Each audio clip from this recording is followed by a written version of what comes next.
The United Nations opens a new archive and courtroom in Tanzania for the Rwandan genocide. Ending child marriage, which occurs in Nigeria.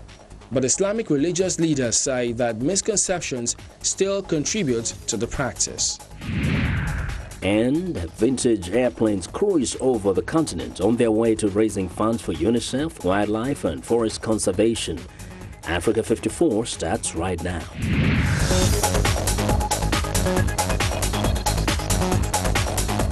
Hello, I'm Chamberlain Uso at Channels Television here in Lagos. Welcome to the show as we go around the continent to bring you stories from across Africa. And I'm Vincent McCory, Voice of America, coming to you from our global headquarters here in Washington. The federal government of Nigeria and 15 other African Union member countries have set a target to end child marriage by the year 2030. At the launch of a national strategy document to end the age-long practice in the country, the Vice President, Professor Yemi Osinbajo, explained that concrete steps are being put in place to ensure the rights of the girl child are protected. Channels Television's correspondent Omele Ogonnadi has the report. The biggest possible stumbling block to no child marriage in Nigeria is in the northern part of the country, where 65% of the 6 million cases of early child marriage is recorded. This is one of the central points from where submissions preceding the launch of the campaign for zero child marriage by the Vice President in Abuja evolved, as Islamic religious leaders blamed misconceptions. There is a wrong notion that any father that allows his daughter to start menstruation before marriage, all the things that she commits is on him. This is totally un-Islamic. There's nowhere Islam permits people to suffer. The Sharia, basis of Sharia is to make things lighter and easier. And you can always quote this.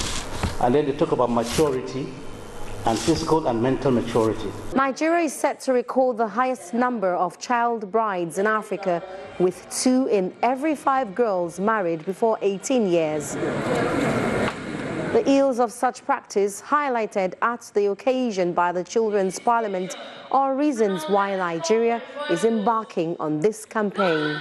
It has been discovered that DBF is caused as a result of an early child marriage, which makes the child suffer at an early age, like complications during pregnancy and childbirth, because their bodies have not developed fully. The vision of the national strategy document, therefore, is to have zero child marriage in Nigeria by 2030, and the goal of the campaign is to reduce child marriage by 40% by 2020.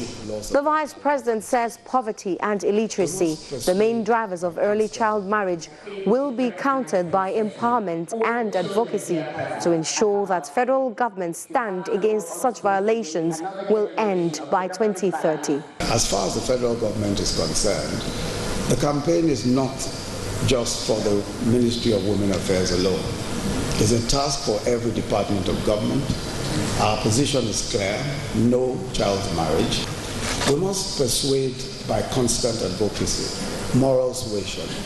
We must consistently make the case until the last vestiges of this practice dies. The ball has been set rolling with this official launch towards a 2030 target for zero child marriage in Nigeria. The battle will be long, hard and challenging, they say, especially given the Nigerian situation. But with persistent enlightenment and awareness, as well as constantly publicizing such acts of violation against the Nigerian girl child, it will be a success. Omele Ogonnadi, Channels Television News. OPEC is turning down the tap. The cartel has decided to cut production by 1.2 million barrels per day, the first in 8 years. What will be the impact of this decision on the global market? To discuss this and more, we're joined now by Channels TV's energy correspondent, Olu Phillips.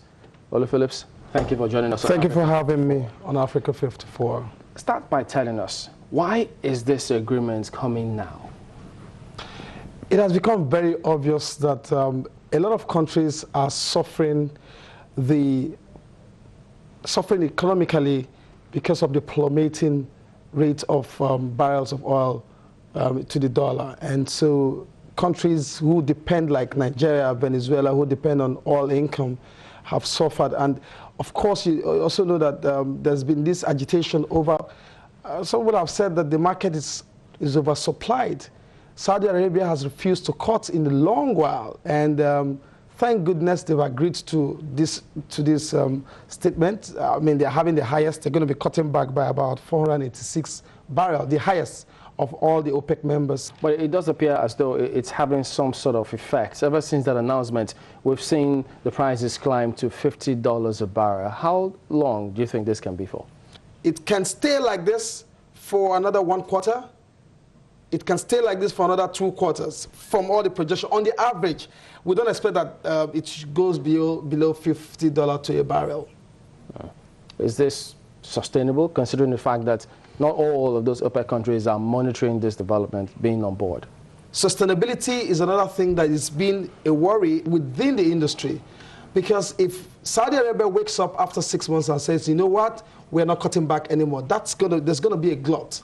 If Iran pushes in a lot of supply, there's going to be a glut. If Nigeria and some other countries meet up with their daily quota, for instance, Nigeria's daily quota is about 2.3 million barrels a day, and we're doing 1.9 owing to insurgency and all of that. If everybody is pumping into the market and nobody is buying, and the world is preaching energy sufficiency, the world is preaching cutting down on some of these hydrocarbons and all of that, then we need to begin to look at alternative sources around the world. Well, we happen to be one of the countries exempted from this cut. What kind of benefits will accrue as a result of this? The direct impact is this. Nigeria's downstream, for instance, is a partially deregulated regime, partially deregulated sector. If we had done this long before now, say like 10 years down the line, we should have been taking the benefit of these market dynamics right now. But what has happened now is that we introduced, through the Ministry of Petroleum, what you call price modulation. And that's because no government wanted or had the political will to announce that it has fully deregulated the sector. So we use the word price modulation. Price modulation means if crude oil prices go up, prices of petroleum products downstream will go up. If they come down, the prices of pump price or the price of petrol at the pump price at the fuel stations will go down. It means that we are now faced with market realities. Markets will determine how it fluctuates. So now that we're expecting that maybe it will hit $60 to a barrel, I do not expect that the pump price of petroleum products in Nigeria will still remain at 147. In fact, it should climb to about 157 and maybe peak at 160. All right, that's where we'll anchor. Channels TV's energy correspondent, Olu Phillips, thank you for joining us today on Africa 54. Thank you for having me. Well, it's been more than 20 years since the Rwandan genocide. The International Criminal Tribunal for Rwanda officially closed last year. The United Nations also has opened a new facility in Tanzania that will be home to the tribunal's archives and courtroom for future cases. Winnie Laurie has that story. Perched on a hilltop in the shadow of an active volcano, the United Nations Mechanism for International Criminal Tribunals in Arusha is a state-of-the-art facility. It's the first of its kind, built by the UN. We are very much hoping that this will become an extremely important symbol of international criminal justice, not only in Tanzania, but the whole of East Africa, indeed, for the whole Africa. While the Tribunal for Rwanda has officially wrapped up its business, the UN remains committed to tracking down and prosecuting the remaining fugitives, something that will be done in this building. We also have 3 fugitives, very senior people who are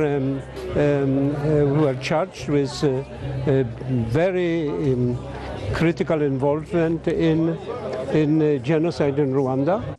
The $8 million facility will also be home to a library and to the tribunal's archives, including court transcripts, videos, and evidence used in the trials. The energy-efficient buildings are made from Tanzanian materials, including Tanga stone. I am aware that people from across the country have been employed to make this project a success.